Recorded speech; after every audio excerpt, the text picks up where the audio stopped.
Hi friends, my name is Abbas Tukiwala. Welcome to Tukiwala brothers channel.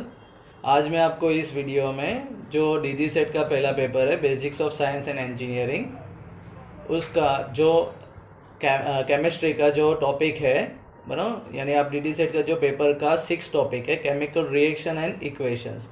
अब उसके बारे में, उसके सभी एमसीक्यूज़ के बारे में और उसके सभी आंसर्स, बनो वो आपको यहाँ डिटेल में बताऊँगा। तो आप ये वीडियो को लास्ट तक ज़रूर देखिए। नाउ स्टार्ट करते हैं हम फर्स्ट एमसीक्यू से। अ chemical reaction has taken place in which of the following process, के नीचे कौन सी प्रोसेस में केमिकल रिएक्शन प्लेस होता है। तो आइस मेल्ट इनटू वाटर, जब आइस यानी जो बर्फ़ है वो पानी बन जाती है तब। या wet shirt go dry in the sunlight, के सनलाइट में आपका जो वेट शर्ट है यानी गीला शर्ट है वो ड्राई यानी सूख जाता है तब। या brown layer is form over the iron rod kept in the air, जब आप आयरन रोड को एयर में रखते हो यानी हवा में रखते हो तो उस पर ब्राउन लेयर चढ़ जाता है तब। या फिर शुगर गेटिंग द डिजोल्व बनो इन द वाटर, कि जो शुगर होती है वो वाटर में क्या हो जाती है, पिघल जाती है यानी डिजोल्व हो जाती है, बराबर द्रव्य हो जाती है। तो chemical reaction has taken place in which of the following process, तो इसमें से कौन सी प्रोसेस में केमिकल रिएक्शन हुआ है। तो उसका आंसर है कि brown layer is form over the iron rod cap in the air, जब आप आयरन की रोड को एयर में रखोगे तो उस पर काट लगेगा जिसको हम रस्ट कहेंगे, एक ब्राउन कलर का लेयर बन जाएगा, बराबर ज़्यादातर आप रखोगे तो इसलिए केमिकल प्रोसेस वहाँ होती है क्योंकि वो आयरन यानी Fe और ऑक्सीजन उसके बीच में क्या होती है, केमिकल रिएक्शन होता है। Okay, now next, which of the following is not a chemical reaction, इसमें से कौन सी केमिकल रिएक्शन प्रोसेस नहीं है। Formation of the salt solution, जो सॉल्ट सॉल्यूशन बनता है तब वो। Milk turn sour in the hot weather, hot weather में जो मिल्क में खटास आ जाती है वो। या burning of the mastic, mastic को आप जब जलाते हो तब, बर्निंग करते हो तब। या कंटेनमेंट ऑफ द फूड, यानी जब आप फूड को कंटेनमेंट यानी संरक्षण यानी फूड को मेंटेन रखते हो ना, खराब ना हो जाए उसके लिए, तो वो प्रोसेस केमिकल प्रोसेस नहीं है। इसमें से कौन सी प्रोसेस केमिकल प्रोसेस नहीं है। तो उसका सही आंसर है कि जब आप फॉर्मेशन करते हो किसका, सॉल्ट सॉल्यूशन का, यानी सॉल्ट को हम पानी में डालते हैं तो वो क्या होती है, पिघल जाती है, यानी हम वो नमक वाला पानी बनाते हैं, तो ये केमिकल प्रोसेस नहीं है। Okay, now next, a chemical reaction has taken place can be represented by which of the following condition, जो केमिकल रिएक्शन है टेकन प्लेस कब होता है उसको रिप्रेजेंट करने के लिए कौन सी कंडीशन सुटेबल है। तो पहला है इवोल्यूशन ऑफ गैस, उसमें से गैस इवोल्व होना चाहिए, हीट रिलीज होनी चाहिए, change in the colour change होना चाहिए, या ऑल ऑफ दिस, बराबर। तो उसका करेक्ट आंसर है ऑल ऑफ अबाउ।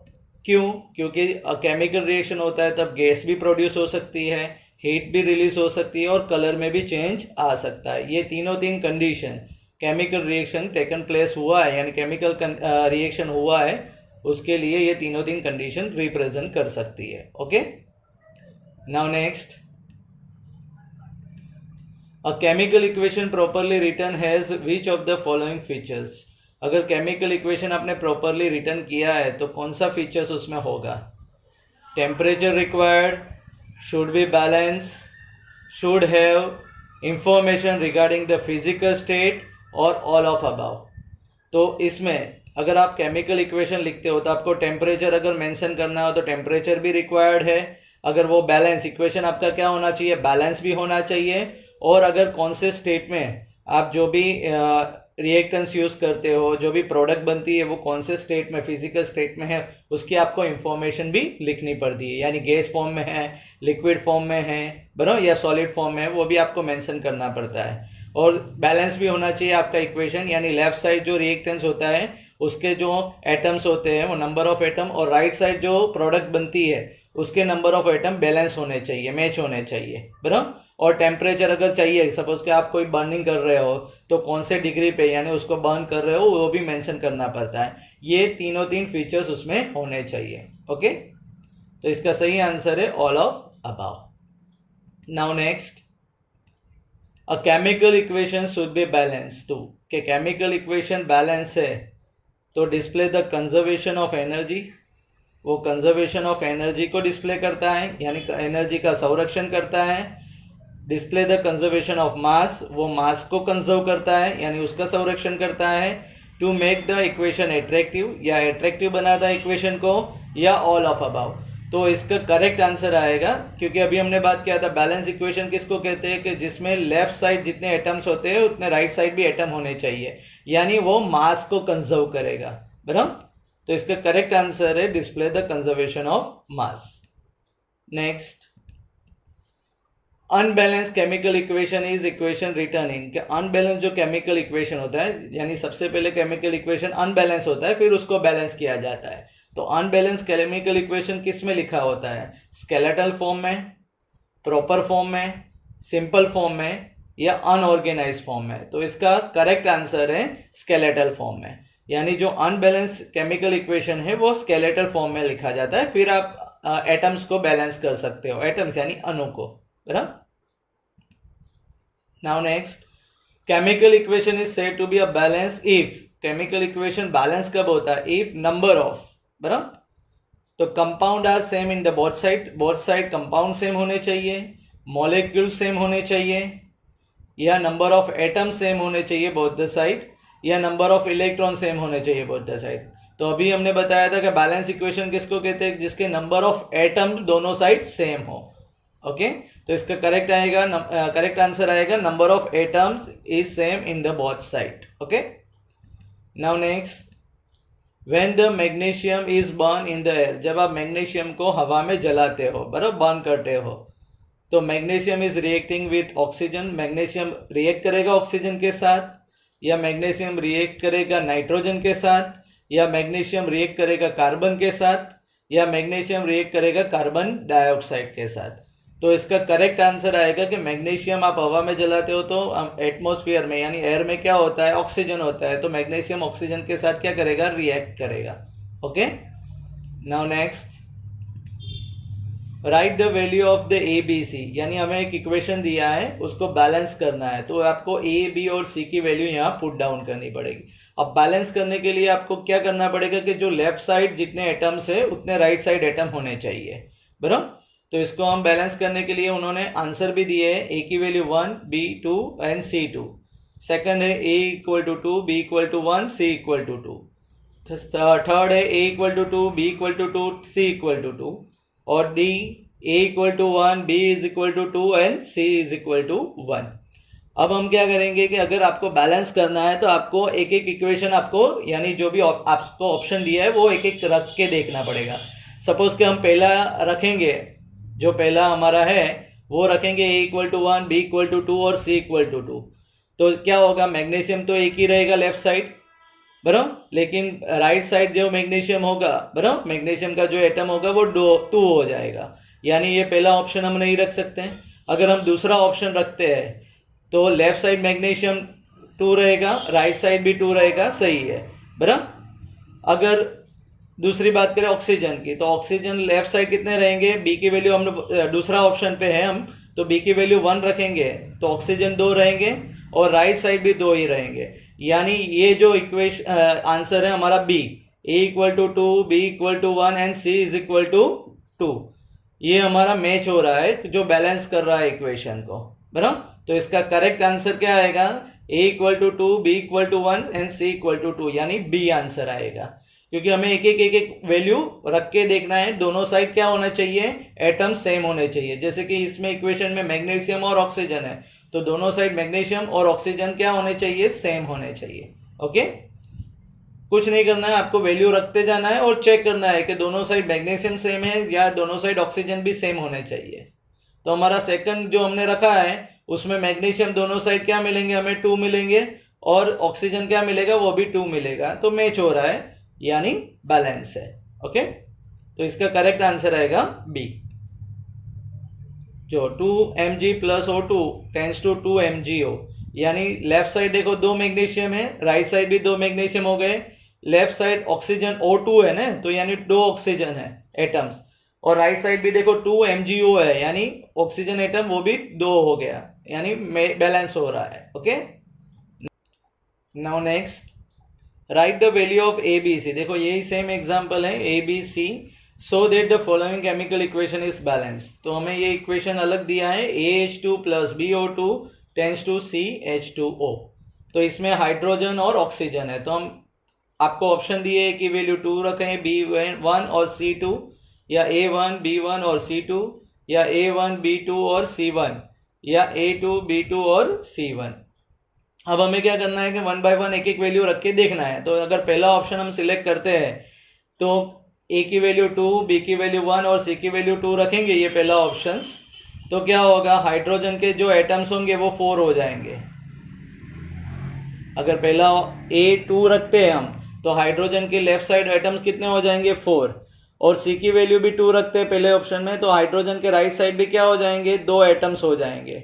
ओके, अब B की वैल्यू 1 रखते हैं यहाँ पे, तो ऑक्सीजन के 2 एटम होंगे, तो यहाँ पे भी ऑक्सीजन के क्या मिलेंगे, 2 ही एटम मिलेंगे, क्योंकि C की वैल्यू भी पहले ऑप्शन में 2 ही है। यानी हमारा जो पहला ही ऑप्शन है वही करेक्ट आंसर दे रहा है। तो हमारा आंसर आएगा A = 2, B = 1 एंड C = 2। देखो इस तरह से 2H2O प्लस और 2 टेंस टू 2H2O। तो लेफ्ट साइड हाइड्रोजन एटम कितने हुए, 2 हुए, राइट साइड भी लेफ्ट साइड हाइड्रोजन एटम 4 हुए, राइट साइड भी 4 है। इस तरह से लेफ्ट साइड ऑक्सीजन एटम 2 है, तो राइट साइड भी क्या है, 2 ऑक्सीजन एटम है, क्योंकि आगे 2 लिखा है O के आगे, बराबर, H2O के आगे।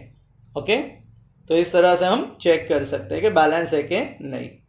अब next, write the value of ABC। जो सेम एग्जांपल ABCD, अब 4 वैल्यू दी है आपको, सो that the following chemical equation is balanced. तो यहाँ पे AL B HCl है, और C AlCl3 और D H2 है। तो अभी यहाँ पे Al भी है, एल्यूमिनियम, H यानी हाइड्रोजन, और क्लोरीन Cl भी है। तो हमें चेक करना है कि बैलेंस हो रहा है कि नहीं। तो आपको ऑप्शन दिए हैं, वो ऑप्शन रख के ही देखना है। जो पहला ऑप्शन में A = 1, B = 3, C = 1, D = 3। अगर सोचो अभी यहाँ से स्टार्ट करते हैं कि A की वैल्यू 1 रखते हैं, तो लेफ्ट साइड Al कितना मिलेगा हमें, 1, और C की वैल्यू 1 रखेंगे राइट साइड, तो वहाँ पे भी Al क्या मिलेगा हमें, 1 ही मिलेगा। अब B की बात करें तो B की वैल्यू अगर लेफ्ट साइड 3 रखते हैं तो हाइड्रोजन हमें 3 मिलेंगे, बराबर, 3 हाइड्रोजन।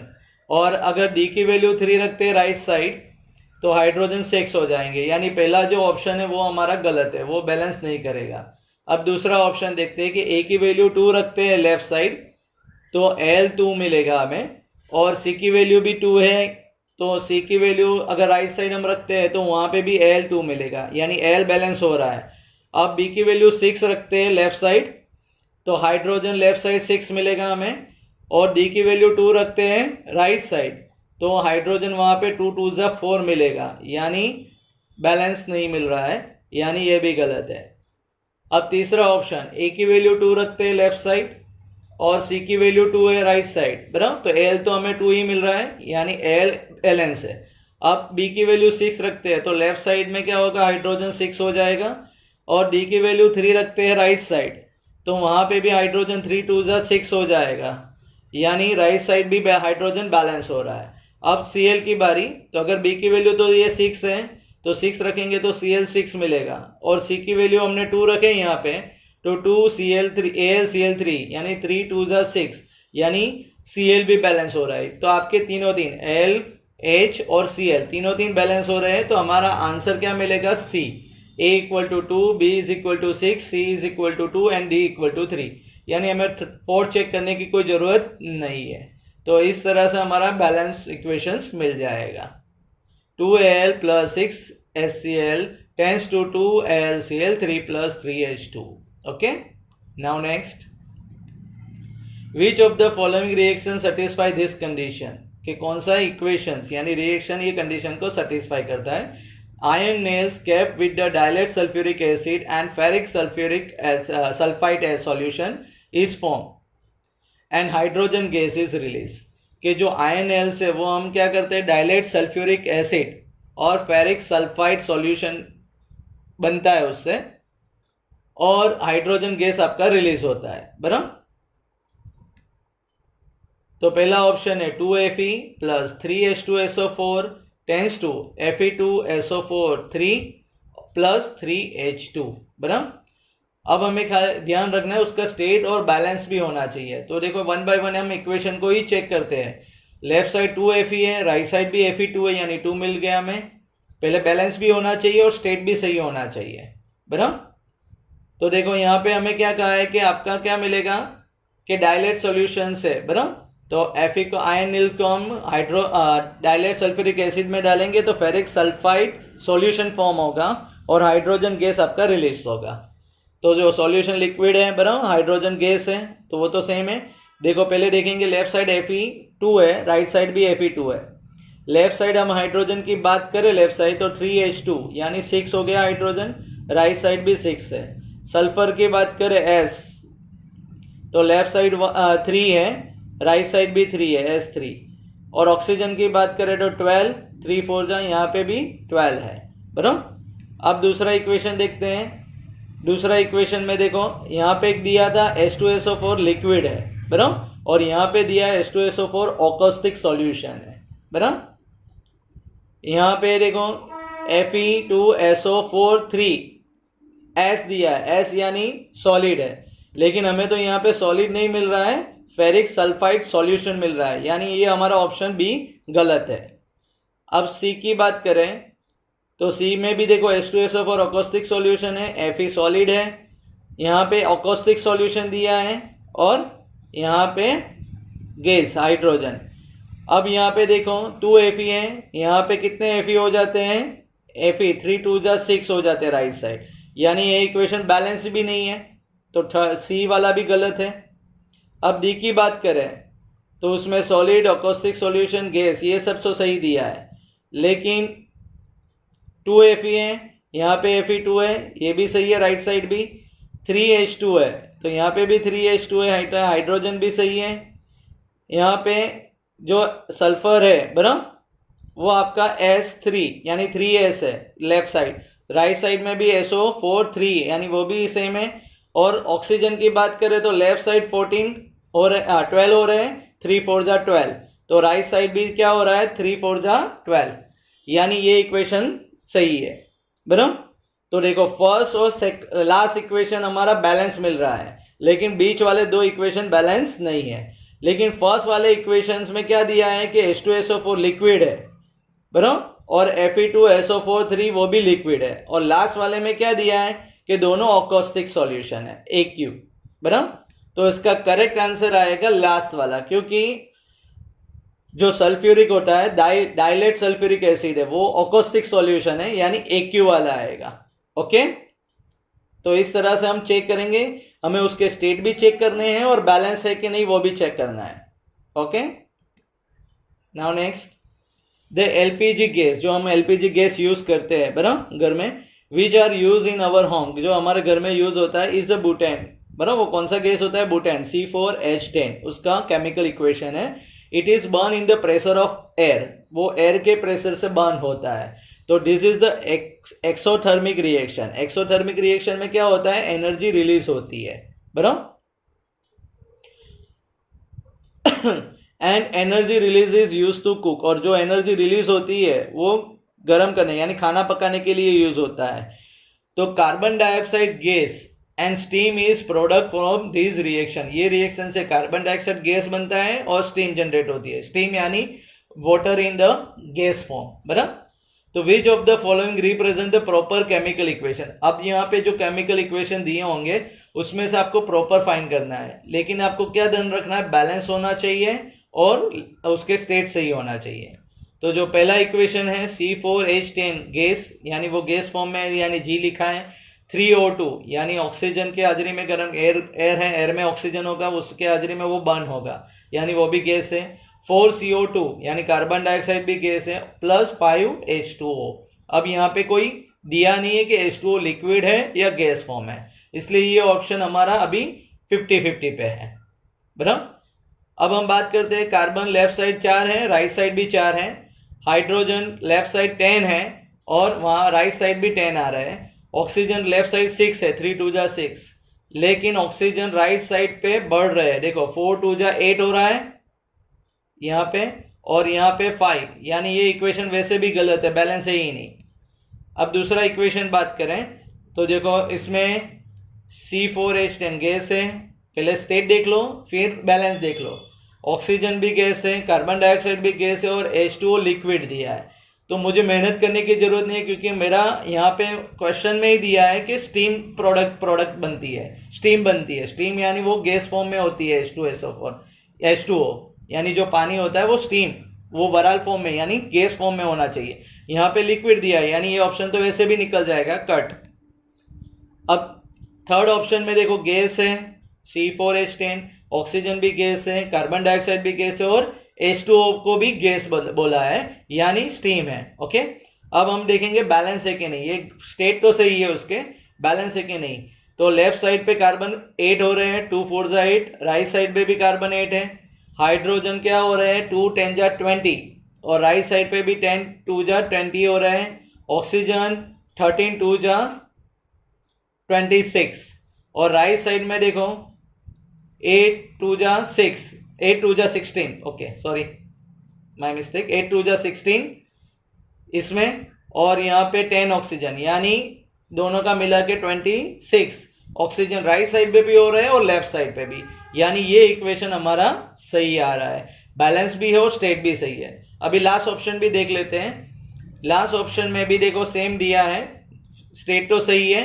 अब बैलेंस की बात करें तो लेफ्ट साइड 8 है और राइट साइड कार्बन 7 हो रहा है, यानी यहाँ पे गलत हो रहा है, यानी हमारा आंसर सी आएगा।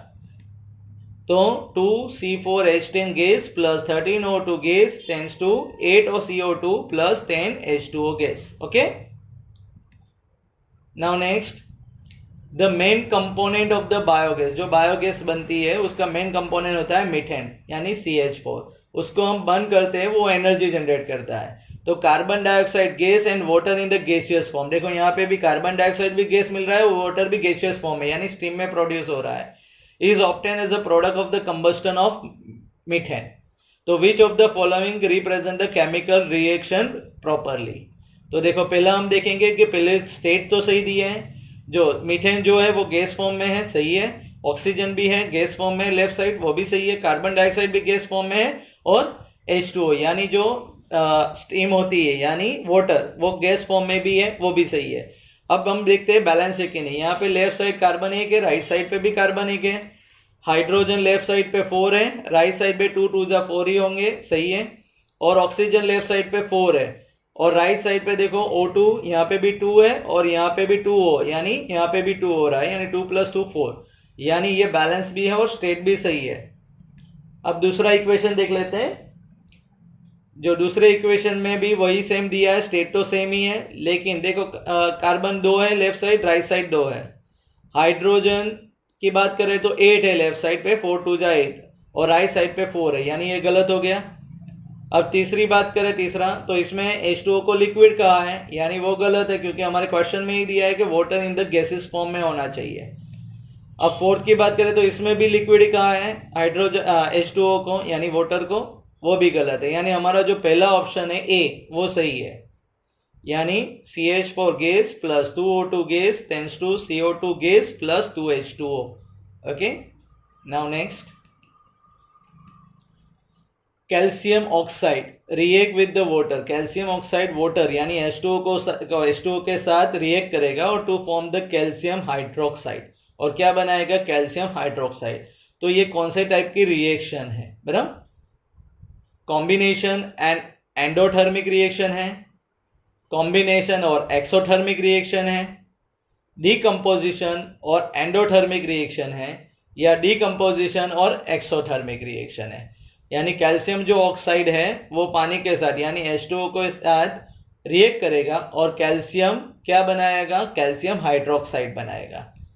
तो जो ये प्रोसेस क्या होगी, कॉम्बिनेशन है और एंडोथर्मिक है। अब आपको क्या समझाऊंगा कि कॉम्बिनेशन क्या है, डीकम्पोजिशन क्या है, एंडोथर्मिक और एक्सोथर्मिक, ये चार जो रिएक्शन होती है उसका मतलब क्या है। तो पहला हम देखेंगे कि कॉम्बिनेशन जो रिएक्शन होती है उसमें दो और दो से ज़्यादा रिएक्टेंट कंबाइन हो जाते हैं और एक सिंगल प्रोडक्ट बनती है। तो यहाँ पे क्या हो रहा है, कैल्शियम ऑक्साइड बना CaO कैल्शियम ऑक्साइड बना, तो आपका जो कैल्शियम ऑक्साइड है और वो वाटर के साथ बना कंबाइन हो रहा है और क्या बन रहा है, कैल्शियम हाइड्रोक्साइड बन रहा है। यानी ये कॉम्बिनेशन रिएक्शन हो गई। ओके, अब दूसरा है डीकम्पोजिशन की बात करें तो डीकम्पोजिशन में एक रिएक्टेंस ब्रेक होके 2-3 प्रोडक्ट में कन्वर्ट होती है, बराबर। तो यहाँ तो कोई कन्वर्ट नहीं हो रही, यहाँ तो कंबाइन हो रही है, यानी कॉम्बिनेशन है, डीकम्पोजिशन नहीं है। तीसरा है एक्सोथर्मिक। एक्सोथर्मिक में क्या होता है, एनर्जी रिलीज होती है, बराबर, यानी in the form of heat और लाइट। यहाँ पे कोई एनर्जी रिलीज नहीं हो रही है। और लास्ट है एंडोथर्मिक। एंडोथर्मिक में क्या करता है, वो सराउंडिंग से हीट लेता है, यानी हीट को एब्जॉर्ब करती है, बराबर, तो उसको एंडोथर्मिक बोलते हैं। तो यहाँ पे कैल्शियम ऑक्साइड वाटर के साथ यानी पानी के साथ रिएक्ट करके कैल्शियम हाइड्रोक्साइड कॉम्बिनेशन बनाएगा और एनर्जी को क्या करेगा, एब्जॉर्ब करेगा, इसलिए ये कॉम्बिनेशन और एंडोथर्मिक रिएक्शन है। Understood. Now next, combustion of methane gas. जो मीथेन गैस हमें पता है ना, बायोगैस में यूज होता है मीथेन गैस, तो वो कौन सा प्रोसेस है। कंबंसन का मतलब उसको मीथेन गैस का कंबंसन होता है, बर्न होता है वो। तो एक्सोथर्मिक है, एंडोथर्मिक है, कॉम्बिनेशन है, या बोथ ए एंड बी। तो जो एक्सोथर्मिक में क्या होती है, एनर्जी रिलीज होती है। एंडोथर्मिक में वो एनर्जी क्या करता है, एब्जॉर्ब करता है। कॉम्बिनेशन में क्या होता है, दो रिएक्टेंट कंबाइन होकर एक सिंगल प्रोडक्ट बनती है। लेकिन लास्ट ऑप्शन हमें दिया है बोथ ए एंड बी, यानी एक्सोथर्मिक है और एंडोथर्मिक। तो ये जो प्रोसेस है मीथेन गैस की, वो एनर्जी क्या करेगा, एब्जॉर्ब भी करेगा और एनर्जी को रिलीज भी करेगा, बराबर। बायोगैस प्लांट में क्या होता है, एनर्जी एब्जॉर्ब भी करता है और रिलीज भी करता है मीथेन गैस। तो मीथेन गैस का जो कंबंसन होता है, इसलिए ये दोनों है, यानी both A and B. Okay, now next, what kind of reaction respiration. जो रिस्पिरेशन होती है, जैसे हम श्वसन करते हैं, बराबर, तो जैसे आप श्वसन करते हो, आपके जो ऑक्सीजन होता है वो आपके शरीर में जाता है, और जहाँ हमारा जो ग्लूकोज होता है उसको क्या करता है, वो स्प्लिट करता है और एनर्जी क्या करता है, रिलीज करता है, जिसकी हम एनर्जी, ग्लूकोज की एनर्जी हम यूज करते हैं कोई भी टास्क करने के लिए। तो वो पूरी प्रोसेस को रिस्पिरेशन कहते हैं। तो रिस्पिरेशन कैसी प्रोसेस है, एक्सोथर्मिक रिएक्शन है, एंडोथर्मिक रिएक्शन है, कॉम्बिनेशन रिएक्शन है, या बोथ ए एंड बी। तो जो हमें अभी मैंने बताया था कि रिस्पिरेशन से क्या होता है कि हम बाहर जो सराउंडिंग से ऑक्सीजन होता है वो लेते हैं, बराबर, और वो हमारे शरीर में जाता है। शरीर में जहाँ पे ग्लूकोज होता है, जो हम फूड खाते हैं तो उसका ग्लूकोज बनता है, तो ग्लूकोज को क्या करेगा, स्प्लिट करेगा और एनर्जी प्रोड्यूस करेगा।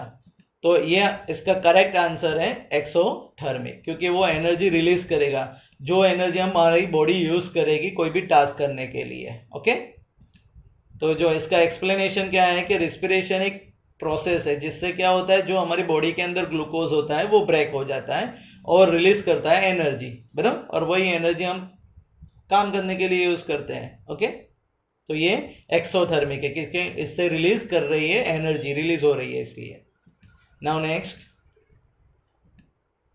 अ smell of burning the sulphur. Sulphur burn करोगे आप तो उसकी जो स्मेल होगी, is obtain when the ferrous sulphate is heated.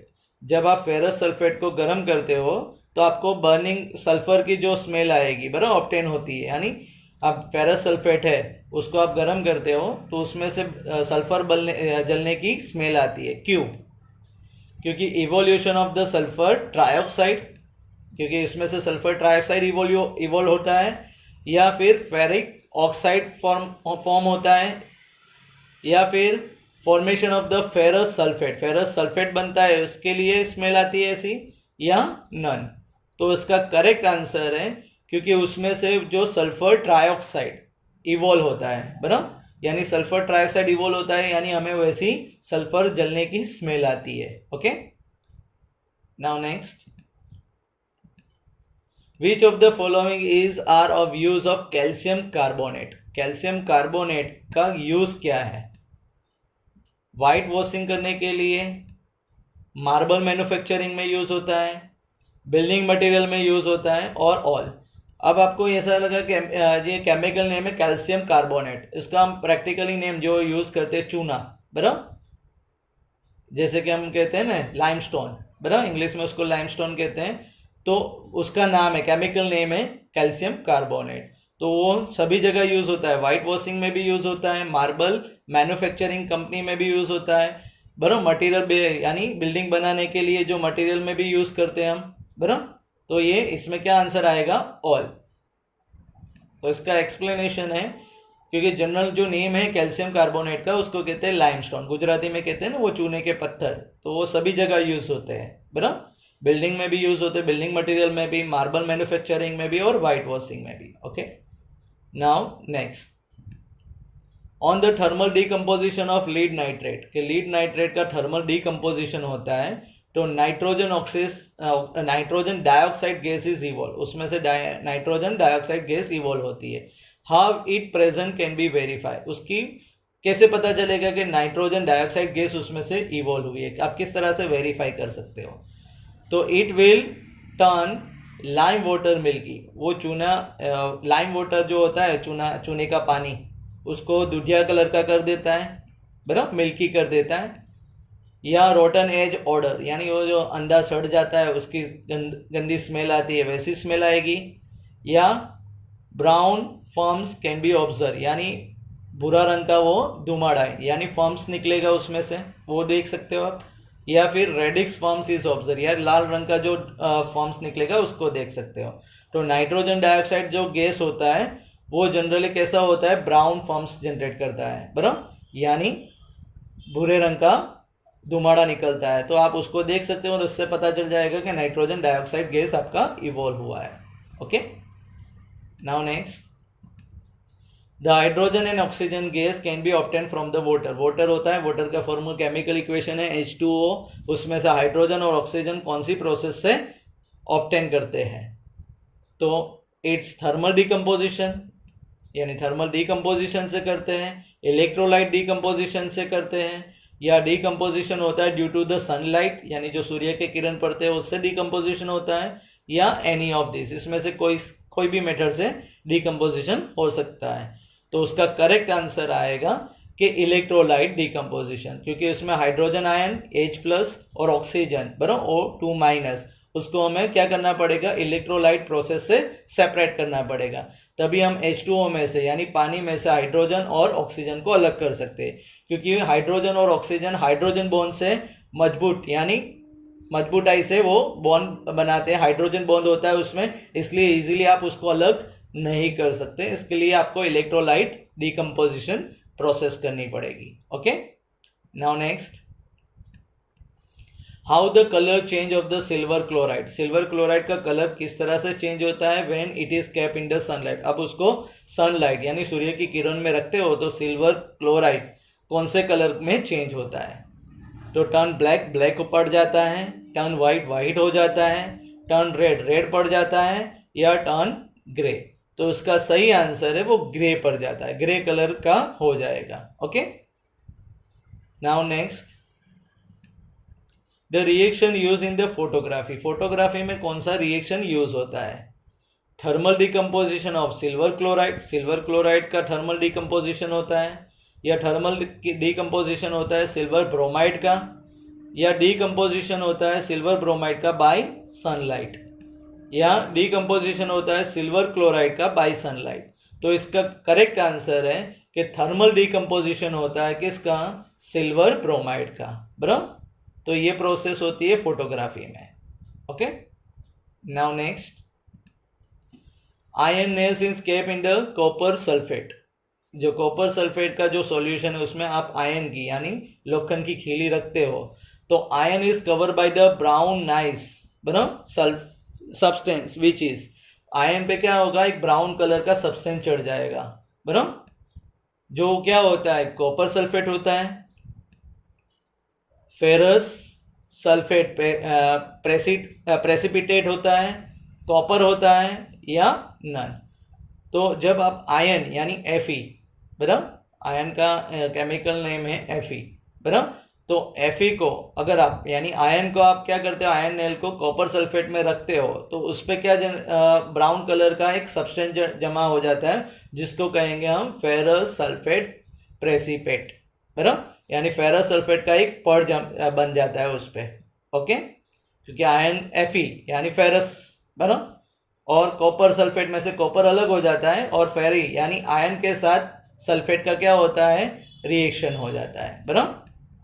Now next, which of the following can not be displace copper from its copper solution. अगर आपके पास copper solution है बराबर, तो उसमें से आप कॉपर को अलग नहीं यानी डिस्प्लेस यानी उसकी जगह चेंज नहीं कर सकते। किससे? आयरन से, जिंक से, मैग्नीशियम से या सिल्वर से। तो उसका करेक्ट आंसर है सिल्वर बराबर। तो सिल्वर कॉपर की डिस्प्लेसमेंट नहीं कर सकता कॉपर सॉल्यूशन में से। Okay, now next, on the reaction of the sodium sulphate with the barium chloride. Barium chloride के साथ सोडियम सल्फेट का हम रिएक्शन करते हैं तो compound will appear in the solution as precipitate is. तो कौन सा सॉल्यूशन यानी कंपाउंड जनरेट होता है सॉल्यूशन में, यानी पूरा जो सॉल्यूशन में एक कंपाउंड अपीयर होगा वो कौन सा होगा? Sodium chloride, barium chloride. देखो यहाँ पे सोडियम सल्फेट को बेरियम क्लोराइड के साथ हम रिएक्शन करते हैं, बेरियम सल्फेट या फिर सोडियम सल्फेट। तो इसका करेक्ट आंसर आएगा बेरियम सल्फेट बराबर। सोडियम सल्फेट और बेरियम क्लोराइड में से क्या मिलेगा हमें? कौन सा कंपाउंड मिलेगा? बेरियम सल्फेट मिलेगा और सोडियम क्लोराइड अलग हो जाएगा, NaCl बराबर। NaCl का सॉल्यूशन मिलेगा और उसमें कौन सा कंपाउंड मिलेगा आपको? Barium sulphate. Now next, combustion reaction in our body take place in which glucose is burn. आगे भी हमने ये पढ़ा ही है, glucose is burn to generate the energy that we use. The exothermic process is commonly known as. यानी जो body के अंदर जो ग्लूकोज होता है वो बर्न होता है और एनर्जी जनरेट होती है, तो ये एक्सोथर्मिक यानी एनर्जी रिलीज करने वाली प्रोसेस है। तो इसको हम क्या कहेंगे? डाइजेशन कहेंगे, एक्सक्रिएशन कहेंगे यानी जो सांस हम छोड़ते हैं ना उसको एक्सक्रिएशन कहता है, रिस्पिरेशन कहेंगे यानी श्वसन क्रिया अपनी, और सर्कुलेशन कहेंगे। तो इसका करेक्ट आंसर हमें पता है, हमने आगे भी एक MCQ में अभी पढ़ा है, रिस्पिरेशन बराबर। Now next, which of the following is correct. जो 2a plus B2 tense to 2ab ये बैलेंस इक्वेशन है of combination reaction. Combination reaction का बैलेंस इक्वेशन है। कॉम्बिनेशन में हमें पता ही है दो रिएक्टेंट्स कंबाइन होके क्या मिलता है? एक प्रोडक्ट मिलती है। तो इसमें तो मिल ही रहा है ना, बैलेंस भी है बराबर। दूसरा है A3B4 tense to 3a plus B2 बराबर। Balance equation of decomposition reaction है। तो देखो right side left side B4 है और राइट साइड B2 है, यानी बैलेंस तो है ही नहीं, यानी ये गलत है। थर्ड है 2ab plus C2 tense to 2ac plus B2, यानी ये बैलेंस। देखो लेफ्ट साइड A2 है, B2 है और C B2 है, राइट साइड A2 है, C2 है और B2 है, यानी बैलेंस तो है, लेकिन इसमें डिस्प्लेसमेंट एक ही हो रहा है। जो B निकल रहा है और A के साथ कौन सा रिएक्शन हो रहा है? C का, यानी C जॉइंट हो रहा है, यानी इसमें एक ही डिस्प्लेसमेंट है। लेकिन क्वेश्चन में लिखा है, आंसर में लिखा है डबल डिस्प्लेसमेंट, यानी यह भी गलत है। A2B3 plus CD, AD3 plus BC, जो इसमें डबल डिस्प्लेसमेंट हो रहा है, लेकिन इक्वेशन आपका बैलेंस नहीं है। लेफ्ट साइड A2 है यानी A2 है और राइट साइड A1 ही है सिंपल, यानी ये बैलेंस नहीं है। तो हमारा जो पहला इक्वेशन है वो आपका सही करेक्ट आंसर है। Okay, 2a plus B2 tense to 2ab वो बैलेंस इक्वेशन भी है और कॉम्बिनेशन भी है। Now next, hydrolysis of water. Water का जो हाइड्रोलिसिस प्रोसेस है वो क्या है? एक्सोथर्मिक है, एंडोथर्मिक है, कॉम्बिनेशन रिएक्शन है या डिस्प्लेसमेंट है? अब ये तो हमें पता है, एक्सोथर्मिक में क्या होता है? एनर्जी रिलीज होती है। एंडोथर्मिक में क्या होता है? एनर्जी एब्जॉर्ब होती है। कॉम्बिनेशन में क्या होता है कि दो कंपाउंड यानी दो रिएक्टेंट कंबाइन होके एक प्रोडक्ट बनती है। और डिस्प्लेसमेंट में क्या होती है कि एक जो रिएक्टेंट से दूसरे की जगह लेता है यानी डिस्प्लेस करता है बराबर एटम्स को। तो ये हमारी कैसी है? एंडोथर्मिक है, यानी जो हाइड्रोलिसिस प्रोसेस है वाटर की वो एंडोथर्मिक यानी एनर्जी एब्जॉर्ब करेगी बराबर। किस तरह से? तो हाइड्रोलिसिस एक रिएक्शन है जिसमें वाटर के मॉलिक्यूल्स ब्रेक हो जाते हैं वन और मोर केमिकल बॉन्ड में बराबर। तो वो क्या करती है? एनर्जी एब्जॉर्ब करती है, इसलिए इसको एंडोथर्मिक कहते हैं। Now next, when the sulphuric acid is poured over the zinc, जब आप सल्फ्यूरिक एसिड को पोर करते हो ओवर द जिंक तो विच of the following gas is form, उसमें से कौन सा गैस फॉर्म होता है? Sulphur dioxide, oxygen, sulphur trioxide या फिर हाइड्रोजन? तो इसका करेक्ट आंसर है हाइड्रोजन, बराबर, क्योंकि सल्फ्यूरिक एसिड को हम जिंक के साथ करते हैं तो उसमें से हाइड्रोजन गैस क्या होती है? फॉर्म होती है। Okay, now this is my channel Tukiwala brothers. अगर आपको और ज़्यादा ऐसे वीडियोस, इंफॉर्मेटिव वीडियोस चाहिए, नॉलेजेबल वीडियोस है जो आपको एग्जामिनेशन में काम लगे, तो आप हमारी चैनल पे जाइए, चैनल को सब्सक्राइब कीजिए और अच्छा लगे तो आप अपने फ्रेंड में भी उसे शेयर कीजिए। Okay, bye, good.